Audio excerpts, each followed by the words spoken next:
तुका म्हणे त्यांचा देव सर्व भार चालवी कामार होऊ नये असं म्हणतात. पंढरपूरला यात्रेच्या आधी म्हणजे आषाढी यात्रेच्या आधी त्या कालखंडामध्ये इकडं कुठंतरी जास्त पूर झाला आणि पूर झाल्यानंतर इतका पूर झाला खूप नुकसान झाली. त्याच्यामध्ये एक 200-250 जनावरं मेली. 200-250 जनावरं मेल्याच्या नंतर ती पंढरपूरमध्ये वाहत आली. आता वारकरी सगळे पंढरपूरमध्ये येणार आहेत, मग दुर्गंधी होईल, त्यांना त्रास होईल, ते आजारी होतील. त्यावेळेमध्ये तिथला असणारा जो राजा आहे, त्यावेळेस तिथला जमीनदार होता, त्यानं सांगितलं की म्हणले याची स्वच्छता करायची, ही मेलेली जनावरं ओढून नेऊन टाकायची, नुसती ओढून नाही, खड्डा खंदायचा, त्या खड्ड्यामध्ये ती जनावरं टाकायची आणि पुन्हा व्यवस्थित करायची. हे काम भेटलं चोखोबारायांना. चोखोबारायांना सांगितलं ते काम.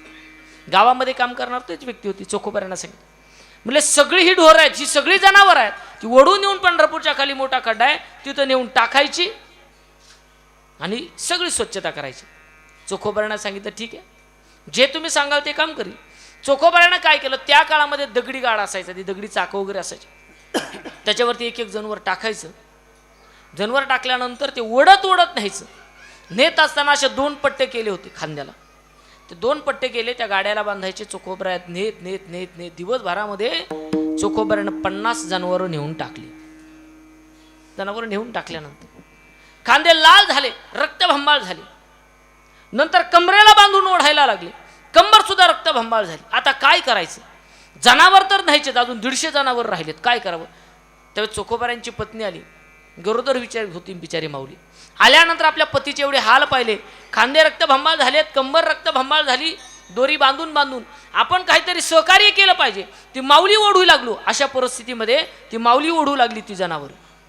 अजून 5-50 गेली, 100 गेली, 100 बाकी होती. तिचे सुद्धा हात सोलले, खांदे सोलले.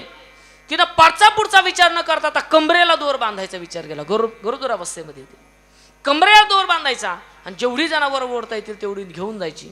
ही चिंता देवाला लागली. ज्यावेळेस यांची ही अवस्था पाहिली, विटेवरती उभं होतं, त्यानं उडी खाली मारली आणि घाई पळत आलं. बास म्हणला, बाकीची ओढण्याचं काम मी करतो.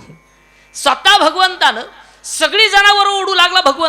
भगवंताचे सुद्धा हात सोलले, भगवंताचे खांदे सोलले, भगवंताची कंबर सोलली.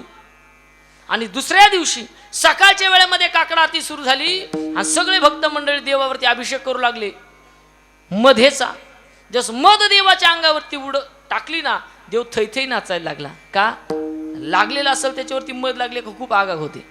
हो, देवाला भक्तानं विचारलं, देवा अरे काय झालं, का रडतोस, का नाचतोस. देव म्हटला, आता काय माझं दुखणं मलाच माहिती, काय तुम्हाला सांगू नको. हो, त्यावेळेमध्ये कळालं का चोखोबारायावरती आलेलं संकट, चोखोबाराचं संकट दूर करण्यासाठी भगवंत गेला. चोखोबाराचं काम सुद्धा देवानं केलं, हे त्यानं पाहिलं. त्यावेळेस म्हणले, तू का म्हणे त्यांचा देव सर्व भार, सगळा भार देवावरती टाकावा. हो नि कामार. हो, स्वतः कामार भगवंत स्वतः आपल्या दासाचाही दास होतो आणि भगवंत आपल्या भक्तीच्या जोरावरती त्याची सगळी कामं करून घेऊन जातो. मला सांगाव, अर्जुनानं किती प्रॉपर्टी देवाला दिली असेल, भगवान श्रीकृष्णाला अर्जुनानं किती काय दिलं असेल देवाला, का भगवान परमात्मा जो जगाचा बाप आहे तो अर्जुनाच्या घरी कशासाठी होता, घोडे हे काय नाही, घोड्याची स्वच्छता करण्यासाठी होता. मला सांगा, जगामध्ये एवढे श्रीमंत लोक आहेत, एखाद्यानं देवाला काही द्या, देव आपल्या घरी राहील का, राहायचा सोडा, आपल्या स्वप्नात सुद्धा यायचा नाही. तर घोड्याचा खरारा करायची लांबची गोष्ट आहे. पण अर्जुनाच्या अंतःकरणामधला शुद्ध भाव, अर्जुन हा देवाचा निस्सीम भक्त आहे.